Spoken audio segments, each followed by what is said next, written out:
Olha, eu estava com 23 anos, né? Eu me formei e no final de 2013. Aí falando um pouquinho da minha trajetória, né, na empresa e dos concursos que eu prestei. Aí eu vou falando e se você vai me interrompendo se precisar tirar alguma dúvida, tá, Lucas? Que é um pouco À longa essa vontade. trajetória. Então, em 2014 eu comecei a trabalhar. Um ano depois surgiu a oportunidade de eu prestar o meu primeiro concurso, né, que foi para Petrobras, para engenheiro de produção mesmo, né? Na época eu queria continuar trabalhando com engenharia de produção e eu resolvi prestar esse concurso mesmo imaginando que minha chance era zero de passar, né? Naquela época eu acreditava que se, por exemplo, o candidato vaga era 100 por vaga, eu pensava que a chance de eu passar era de 1%, 1 em 100, né? Que era mais uma loteria do que estudos. Mas mesmo assim eu resolvi prestar esse concurso e, para minha surpresa, eu fui melhor do que eu imaginava, né? Eu pensava, eu não lembro exatamente quantos tinham candidatos, mas eram, sei, uns 2.000. Eu fiquei lá em cento e pouco, mais ou menos, bem mais próximo das vagas do que eu imaginaria. Aí eu animei, né? Falei, legal, vou prestar concurso. O que mais tem aberto aí para engenharia de produção? E tinha um concurso na empresa Amazul, que é uma empresa aqui do estado de São Paulo, né? Porque ela fabricava, se eu não me engano, motor de submarino com energia nuclear.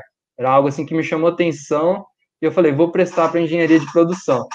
E nesse foi um concurso que eu estudei mais, né? E quase eu passei. Eram 4 vagas, eu fiquei em 15º, décimo alguma coisa ali.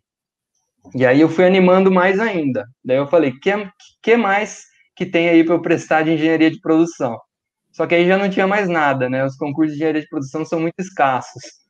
Aí isso era em 2015, né? Eu até anotei aqui os concursos que eu prestei e os anos para ir acompanhando. Aí, Legal. no final de 2015 foi esse da Amazul. Em 2016 tinha um concurso do TCE de São Paulo aqui, né? E na minha cabeça naquela época não existia um engenheiro prestar um concurso que caia direito, né? O engenheiro não teria como passar, né? Mas eu falei, eu vou prestar mesmo. Eu estava animado com essa situação do concurso, eu vou prestar.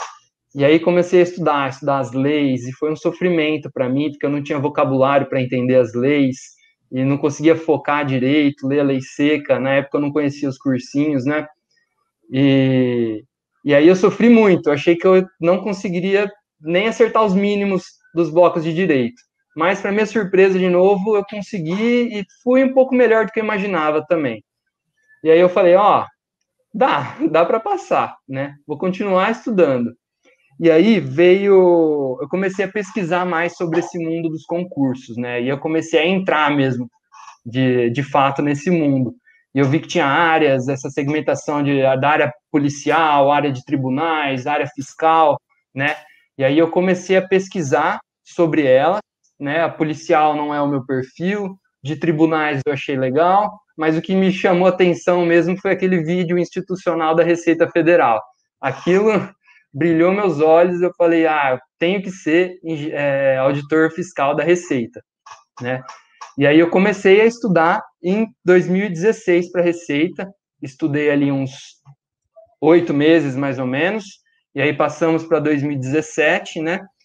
Só que acontece, eu não estava vendo o meu estudo render o que eu queria que rendesse, tá? Eu estava preocupado com isso, porque na época eu já conhecia os cursinhos, né? Eu estudava por PDF, mas eu só lia ali e não rendia, né? E a minha rotina era a seguinte: eu trabalhava das 7 da manhã até as 5 da tarde.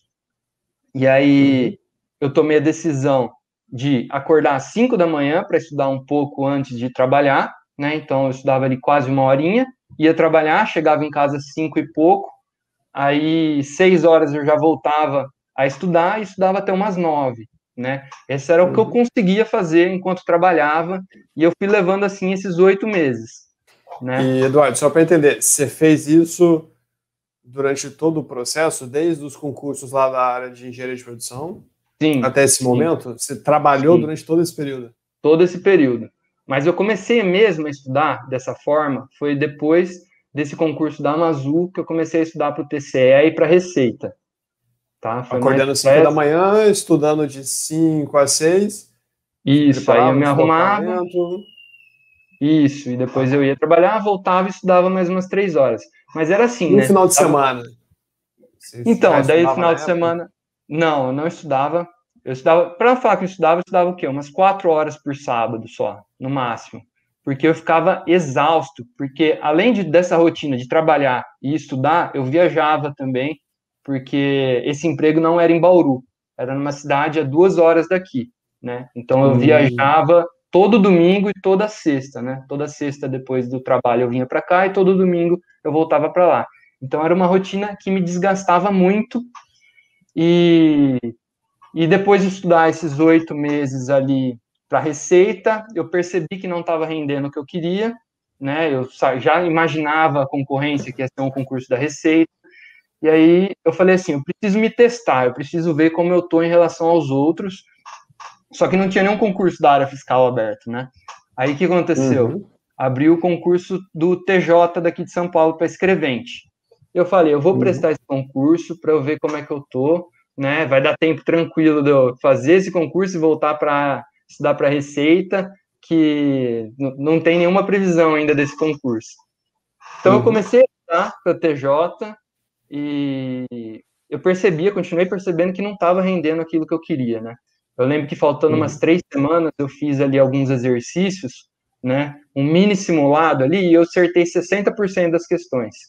Eu falei, impossível passar, impossível ficar competitivo do jeito que eu estou estudando, né?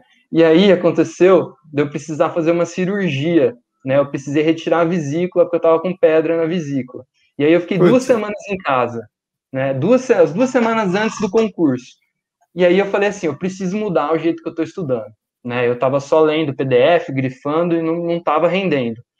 Aí eu comecei a fazer resumo, né? Foi o momento que girou ali a minha chave. Eu falei, eu vou começar a fazer resumo porque aí eu preciso entender o que o PDF está falando para escrever, né? E aí, na prova do TJ, depois dessas 2 semanas, que eu ralei de estudar, né? Eu ficava 10, 11 horas ali escrevendo, fazendo resumo, eu tirei 80 na prova, então subiu muito, de 60 para 80 nessas 2 semanas. Aí eu falei, beleza, eu vou começar a estudar desse jeito, fazendo resumo, que deu resultado, né? E além disso, uhum, depois dessa prova do TJ, foi quando eu decidi, eu preciso ou focar mais no meu estudo, preciso ter mais tempo, porque não estava rendendo ali, trabalhando e estudando, estava muito cansado, né? 5 da manhã você acorda meio sonolento, não rendia muito, e ainda chegava depois do trabalho, e depois tinha viagem, não estava dando certo para mim, tá? Mas isso eu quero deixar bem claro que era o meu caso, tá? Não significa que uhum, todo mundo tem que largar o emprego para fazer render os estudos.